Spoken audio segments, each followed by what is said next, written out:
All right, the Veterans Affairs Association now no longer turning to nursing homes to take care of our veterans, instead using foster homes to get them around-the-clock assistance. The $20.7 million a year program provides housing and care for more than 1,000 veterans in 42 states, and the VA only accepts foster homes that meet strict qualifications. So, is this a good idea? Here now to weigh in is Lieutenant Colonel Jim Reese. Thank you for joining us this morning. We appreciate it.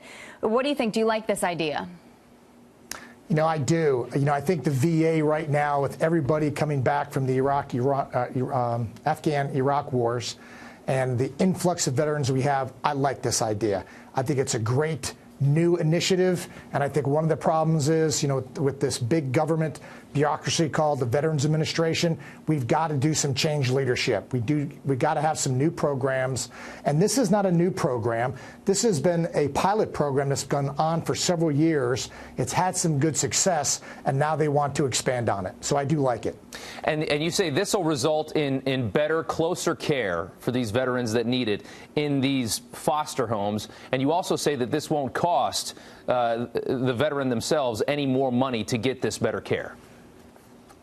Yeah, I truly believe that, especially for those veterans that would maybe just sit in a that would sit in a home and they get periodic care by a nurse or some type of medical provider in these homes. What this does here is they get into a home. They might only have one or two other veterans that are with them, and they get to be part of this family. And it's really part of a great psychological aspect. So I think it brings a better holistic approach to the medical aspect for these people. Are you seeing an improvement and perhaps better ways of veterans being cared for and treated right now?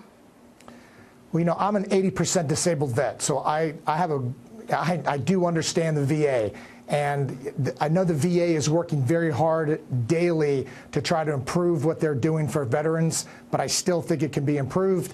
I think programs like this and new creative ideas will kind of break up this bureaucracy and give veterans, you know, better care, especially after learning from the Vietnam War what these new Iraqi-Afghan vets will learn from all the years of supporting the Vietnam War veterans. Well, we've heard the horror stories of the things that have gone on at VA hospitals. We've seen the stories time and time again. The president is going to sign this Veterans Choice Bill, allowing veterans to get private care if they choose to do so. How important is that for people coming back to these wars to see that somebody really does care to do this, to put more money into this?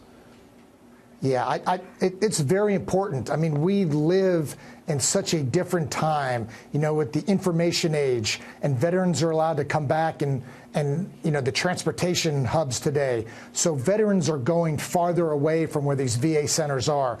So this will help veterans that might be 50 miles or more, or have to fly or get on a train to get to a VA site. This will help them get better care. And again, I'm a big proponent. I think that you can break down some of these, you know, the old brick and mortar type VAs and get them pushed out to better medical care, which will reduce the cost for the Veterans Administration. And that's part of it too, right? They're going to be saying that some of these clinics should just be closed, some can be repaired, and stuff like that. Lieutenant Colonel Jim Reese, thank you so much for coming on this morning. And for your service. Thank you. Have a great day. Thank you.